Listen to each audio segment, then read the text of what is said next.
Greetings, Galactic Survivors, and welcome back to episode 2 of my Empyrean playthrough here in the Reforged Eden mod. While I was away, I fixed the level requirement on my little blue dart SV, and I figured out what was going on with the library page. I now have a fully functioning blue dart which unlocks at level 12. The resources needed are not too bad to farm for, except for the 214 cobalt ingots, which will prove to be a tough resource to find.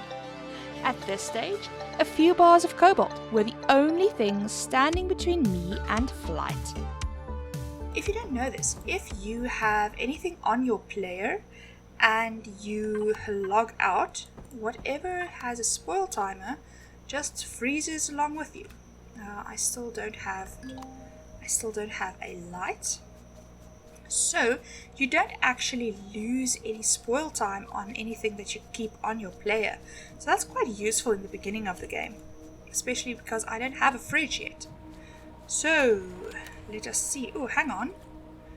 I can now do this. I've got a drill now. Here we go. That's a lot better. Is that that's a teleropod. Let's grab this. Let's go hunt this guy. He'll give us a nice chunk of experience. Hello. Better. Much better. Okay. Oh, and this little creeper thingy. He also is made of meat. Let's just deforest the area where I am. While it is 2 hours before sunrise. If you don't know, you can see that at the top right of the screen. It shows you a little mini-map. It shows you the current weather conditions and also the biome name. So each different biome on the map, on this planet for instance, will have different resources, different enemies spawning. So it's quite a good idea to keep an eye out on that.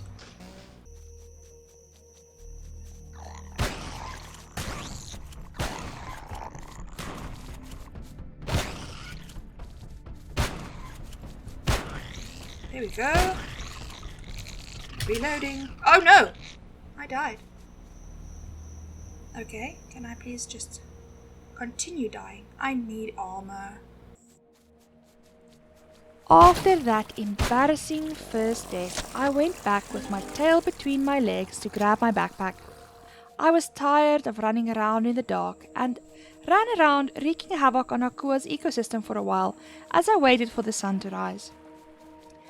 I placed a second portable constructor down and started crafting biofuel as quickly as I could. I would need that biofuel to power my base and my small vessel soon, so getting a jump start now was a good idea. I stocked up on food, ammunition and medicine as well as I could. I was only level 8, so since I needed to reach level 12 to bring in my little small vessel, I decided to take a stroll around the lake towards the crash site, getting to know the local wildlife and plants along the way. Look at this plant. It's stimulating, alright. I have so many questions. Let's just pick it all up.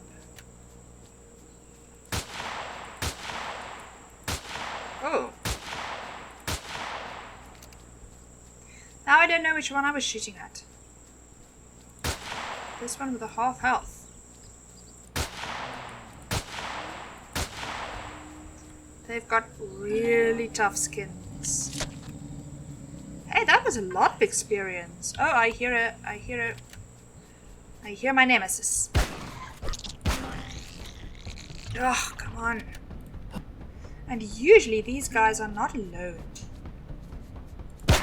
Travel in packs, in groups.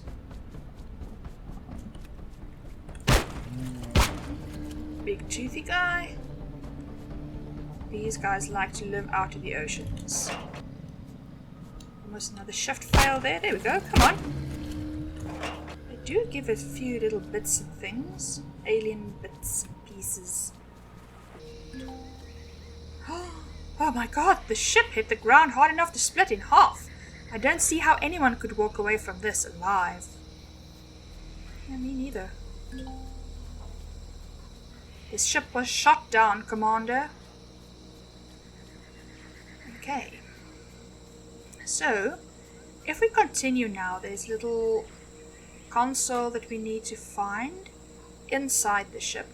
And that little console has... Is this thing regenerated? It spawns a drone that I need to fight off.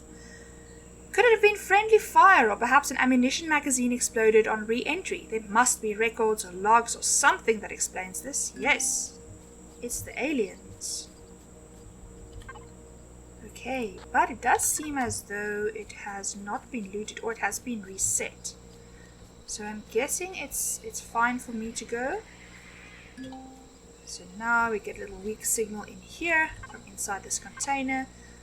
You succeed in forcing open the container from which the EM signal is emanating. As soon as you break the seal, a horrible smell meets your nose. Ugh. Let's peer inside. There's a human body wearing an UCH engineer's uniform in an advanced state of decay. I've got a body here. Looks like an engineer by the uniform. Ugh. So that's Sergeant Pallant, First Class Chief Engineer of the UCH 011 Heidelberg. The electromagnetic signal appears to be coming from something inside the container with him. Let's investigate the poor guy. Sorry about this, buddy. I've got to move you. Let's search his pockets. Ha! There is a credit chit in his pocket. Don't suppose it's any use to him. I will take your money. And search the body. There we go. It's his PDA. It appears to still have some battery left, but the controls are locked and I can't access them. Now that the device is no longer inside a shielded container, I can remotely access the PDA and download the device logs. Do it. I need to know what happened here. Let me see. Okay. So she will do her thing, and I can read them at my leisure. I don't like reading them. But there may be additional logs elsewhere in the wreckage. See, so that's why you actually need to sort of read. Because they, should we, bury him? They do tell a little bit of a story. You're free to do whatever you want with the body, Commander. However, a proper UCH naval burial requires that you transport the body back. Okay, we're not going to take him back. He'll just stay in here. At a later time, you can give the man a proper burial. And then I can still get that. So, this place is really nice to come and salvage because you've got all of these thrusters going on that you can pull apart. There it is. Let's just make sure that it doesn't actually have anything in it. Yes, okay, hang on. Plans have changed. Plans have absolutely changed. We are going to get stuck. We are going to unstuck ourselves. Get out here.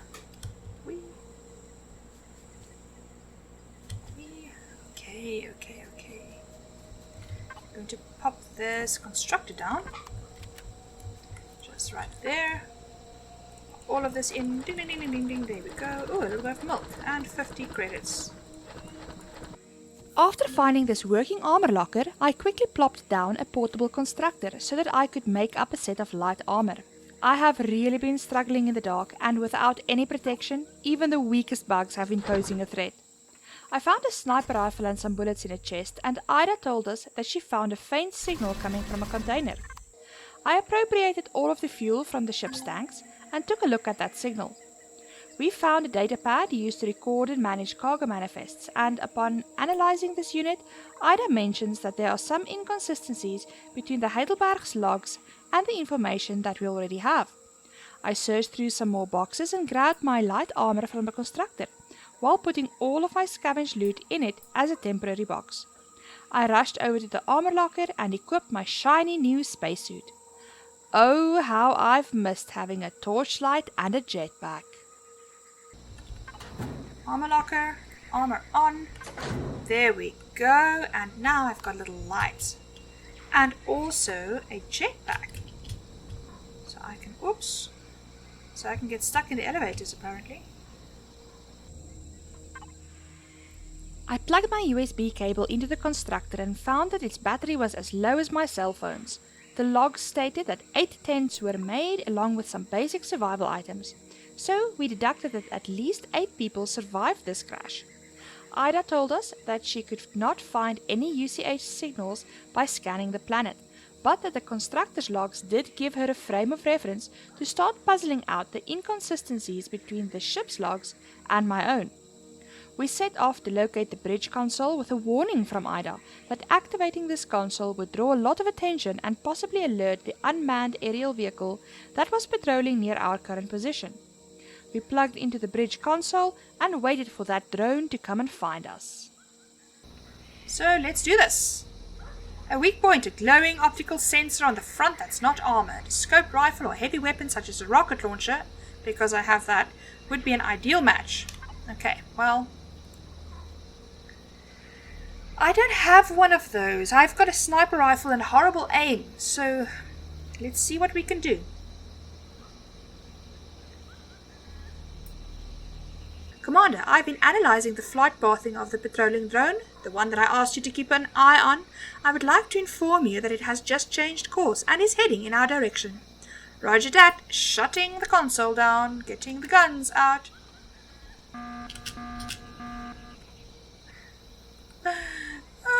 Where is it? It's at the back of me.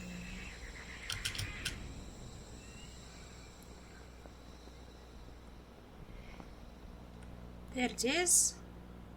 I can't even see it. Why am I shooting at it? If we can get a little bit of cover. This is one of two things. I have to either get right under it.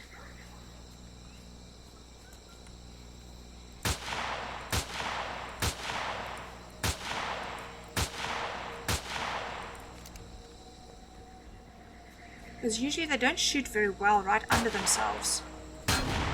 Oh, or just continue shooting. There we go. Okay, good job, Commander. Good job, me. Pat, pat, pat. The regular patrols have not changed their course. Okay, so we are going to have to find the neutral trade station next.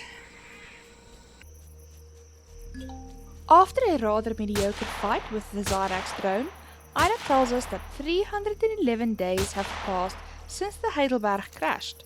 This means that almost a year had passed for everyone else, except for us. This is the next mystery in our path of finding out what happened to land us here. And that brings us up to level 10. Proceed. Chapter 2 of Forest of Stars. After uncovering the wreckage of the Heidelberg and the fate of its crew, you set off after the survivors, following a trail gone cold. There's a spider, and I can't read further.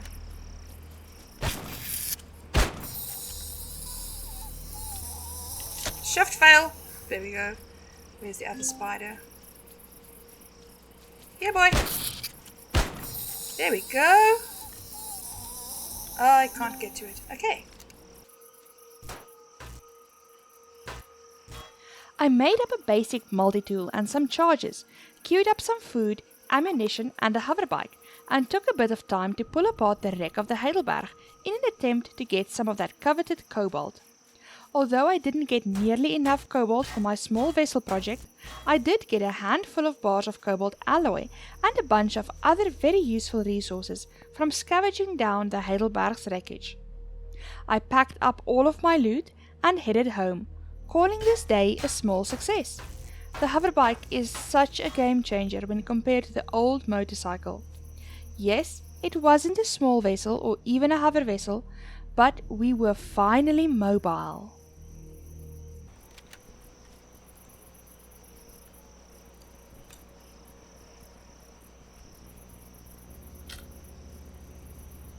There we go.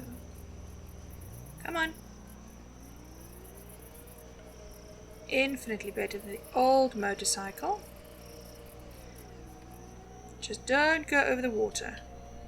It doesn't fall into the water anymore like the old motorcycle did, but it does. Oh, look, pteropods. Let's go slow like that. Okay, hang on.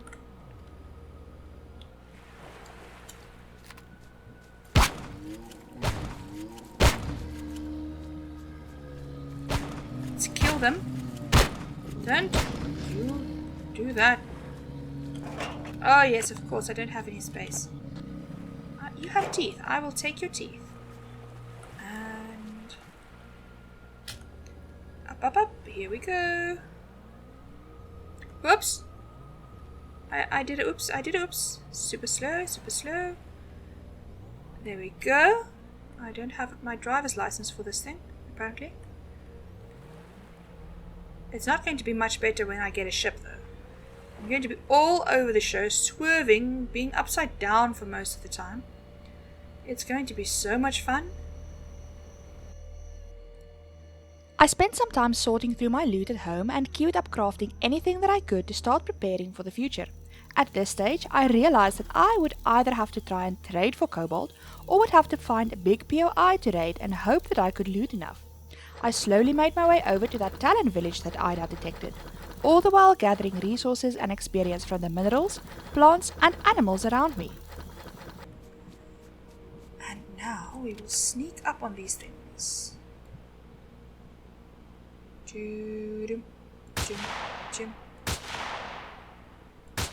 Mularidon.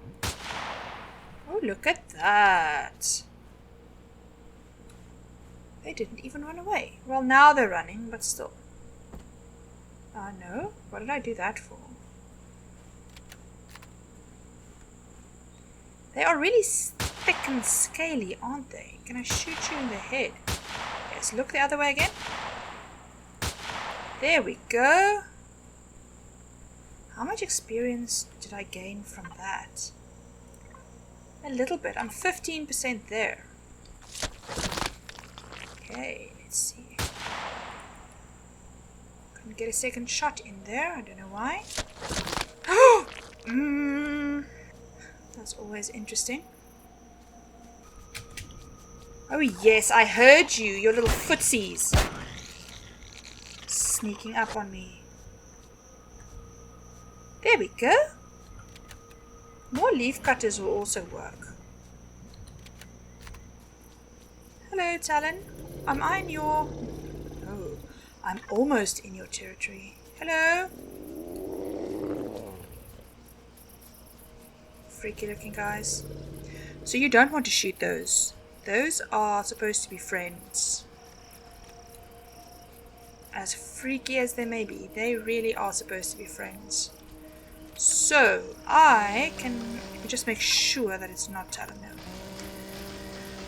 I am going to take a second and drill down this thing, because if you don't know, these huge rocks, these ones, they give an absolute insane amount of experience for sitting there and drilling them down. Now, usually I would like to do that with... Oh, I hope that thing doesn't come over and shoot at me.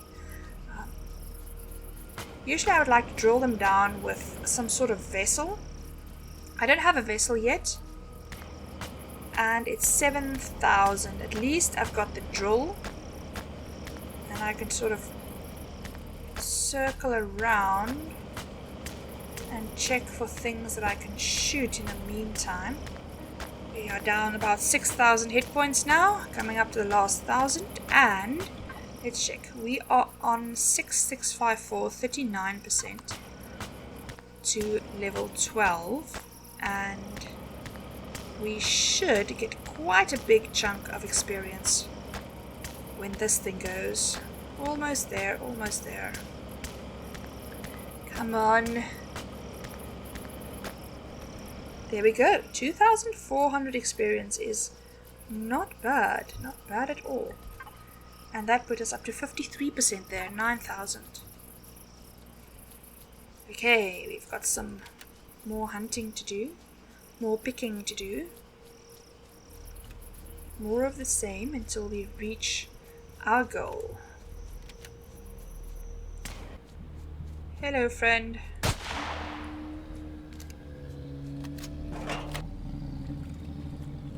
Go. Let's grab this on our way. I did kill it? Ooh. Goody goody gumdrops. Hello? Hello? One for you, one for you.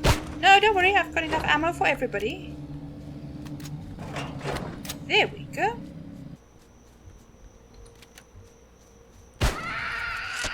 Don't know if you're a good guy or a bad guy, but you're creepy. And because of that, you have to die. There we go, that's what I wanted.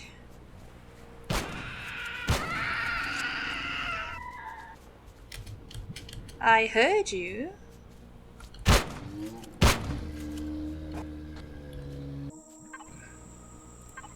For this dart, I need... Oh, this one I could add, but I don't want that one.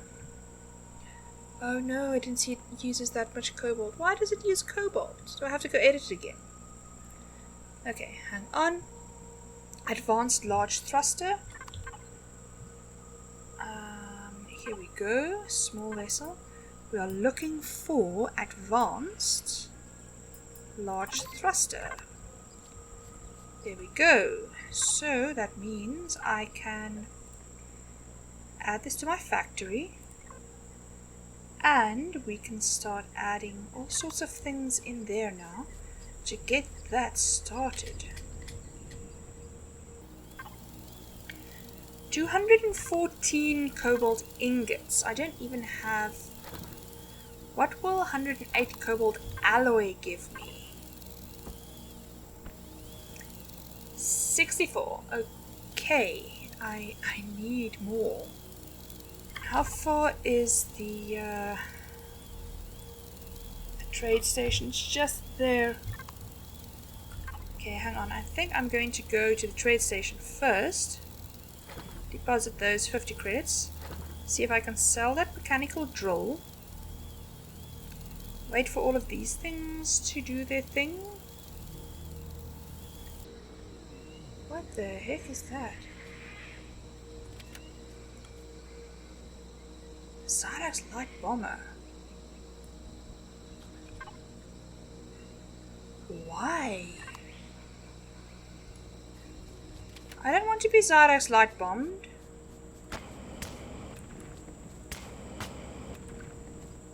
What is it doing right there? It's just hovering.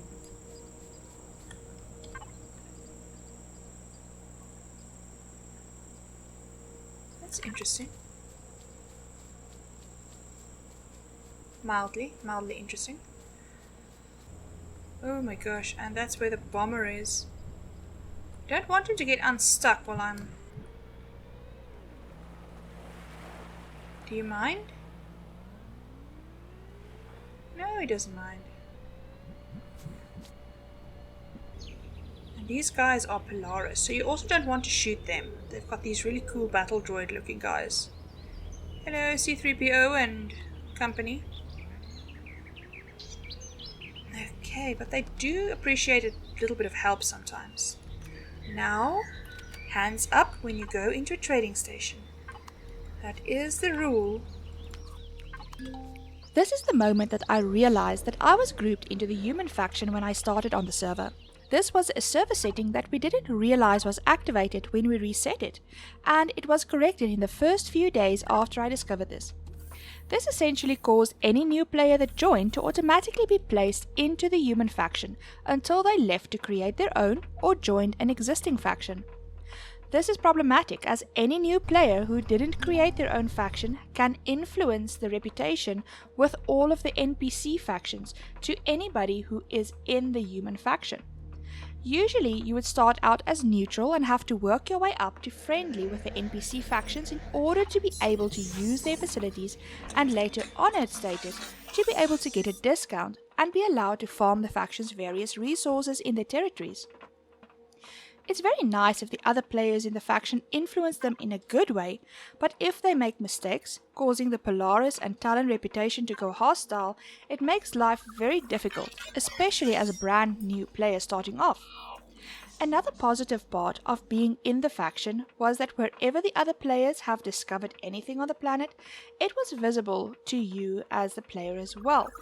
This is why I could see all of the other players' bases and the Polaris and Talon structures around me, even though I had not explored them yet and still had the fog graying out the planet around me. So I can make hoverbike construction kits and come and sell them. That's good to know. But nothing... He's not buying anything that I want to sell, actually. Apart from maybe... Oh, wow. No, I'm keeping that. I'm here for a drink. Ooh. I also have none of this. You need gold to gamble with that guy. You can teleport to places. That's interesting.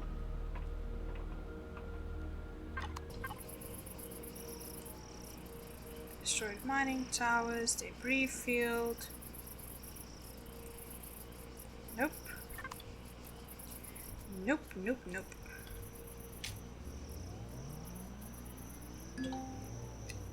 Whoops, whoops, whoops, whoops.